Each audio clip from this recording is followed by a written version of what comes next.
thank you so much for being here, and I really appreciate your being open to share your story, because we treated both your sons. That's right. And they were going to another, quote, clinic that does neurofeedback, and you were not satisfied with the results, then you came here. Tell me, let's talk about Christopher first. Christopher is your older son, and he was diagnosed on the Asperger spectrum. How did Christopher change as a result of the treatment? Yeah, Christopher's neurofeedback, I think, really allowed him to kind of open up a little bit socially. Something shifted for him on the way that he interacts with people and the way that he perceives people, and sort of maintains and has conversations. And I don't want to simplify this, because it's all about the sort of the subtleties of everyday life that he now sort of just naturally grasps that were awkward for him previously.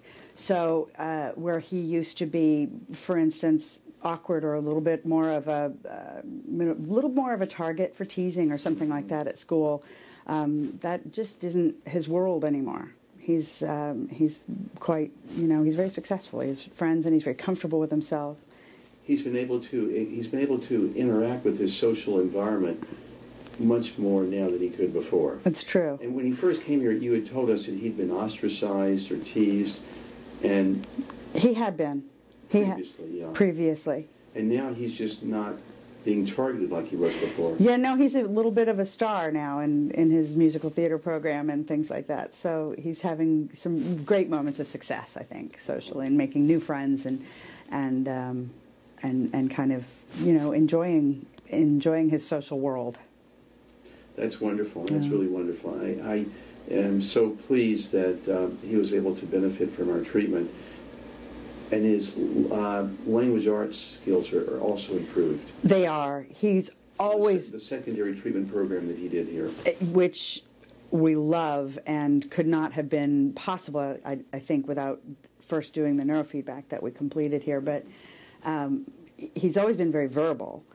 But the sort of processing and comprehension and really making sense of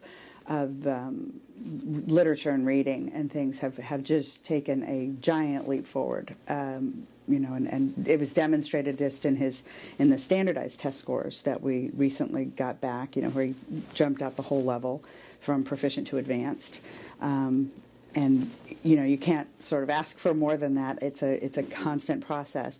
But he has a natural ability with word analysis and the sort of technical pieces of language and grammar, but to open that up to the depth of literature and meaning and comprehension that was the next level for him, and that's what really got opened up with neurofeedback and Fast Forward. That's wonderful. I'm so happy, for him. Now, Ted was ADHD, and Ted was severely behind in reading. Your younger son, right? How did our treatment help him? Ted he's a reader now. He's a wildly voracious reader now.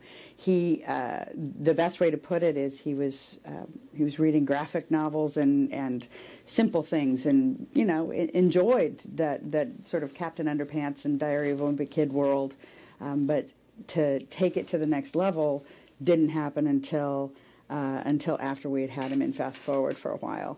And we saw, and he plowed through that first Harry Potter book in a week, and my husband and I looked at each other and said, okay, that was a good investment. So that was terrific, and we saw the same level of achievement growth in his standardized tests as well in reading. So it's just wonderful. How aware is Ted of his improvements? I think he knows. I think he knows very well that he's in a new place academically. I think he loves it. I think he sort of loves being a reader, and he feels proud of himself. It's so important that he own his improvements, because the more he owns his improvements, he'll start developing more and more positive expectations, Carrie, about what he knows he can do. See, both your sons needed secondary treatment programs. Yes. The neurofeedback based on the brain mapping helps the brain re-regulate, develop stronger neural pathways. So for the ADHD symptoms, if they have a secondary disorder, their brain will be so much more receptive to secondary treatment because of the neurofeedback. And that's exactly what happened with both your boys. It's exactly what we saw. It's exactly what we saw. I'm so glad that you didn't give up on neurofeedback before you came here. Me too.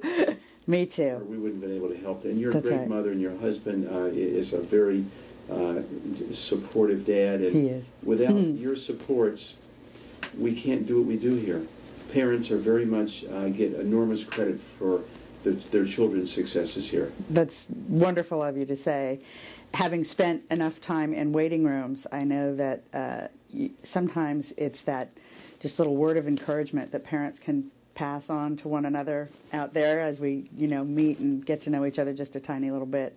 And you learn, what's the next thing we can do to help our kids, because we all share something out in those waiting rooms. We have it a little bit harder than most parents, and it means everything when we can find places like this that, sorry, I'll get a little emotional, but where there's a measurable improvement in what our kids can really do. That's all we want. Well, I'm so gratified for both your children, and I appreciate you and your husband very much for doing what you did that enabled us to do what we do here and help kids. And I just want to I want you to stay in touch with us so we can continue to hear about their progress. I'd love their it. achievements, dear. You bet. Absolutely. Thank you very much. Thank you. Thank you.